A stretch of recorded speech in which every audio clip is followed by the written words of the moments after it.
প্রশাসন প্রকাশনা সম্পাদক চন্দ্রিকা চাকমা। আরো সাংবাদিক বক্তব্য রাখবেন পার্বত্য চট্টগ্রাম বাঙালি ছাত্র পরিষদ কেন্দ্রীয় কমিটির সংগ্রামী সভাপতি ছাত্রনেতা রুবেন চাকমা এবং আজকের সমাবেশে সভাপতিত্ব করবেন ইউনিয়ন ফেডারেশন রাঙামাটি জেলা কমিটির সভাপতি কবিতা চাকমা। আপনারা সবাই অবগত আছেন 1962 সালে এই দিনে তখনকার স্বৈর শাসক আইয়ুব খান তার ক্ষমতা দখলের 2 মাসের পরবর্তী সময়ে যে সংগঠন শিক্ষানীতি প্রয়োগের মধ্যে দিয়ে তিনি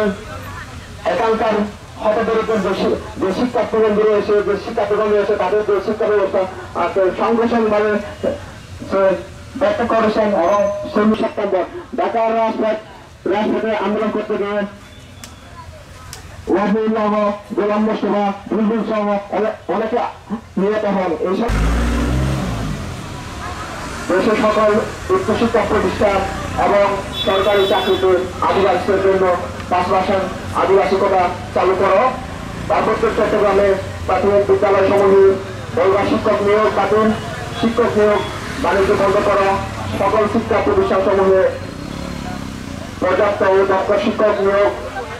অবকাঠামো নির্মাণ সহ পার্বত্য চট্টগ্রাম চুক্তি জোড়াগত পূর্ণাঙ্গ বাস্তবায়নের দাবিতে বিক্ষোভ মিছিলের সমাবেশে ছাত্র পরিষদ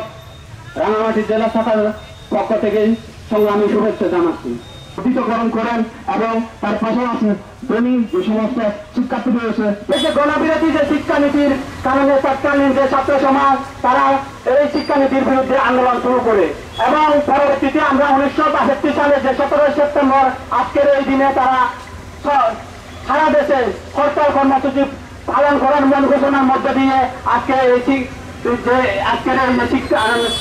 গণবিরোধী শিক্ষানীতির বিরুদ্ধে আন্দোলন সংগ্রাম শুরু করে। কিন্তু আমরা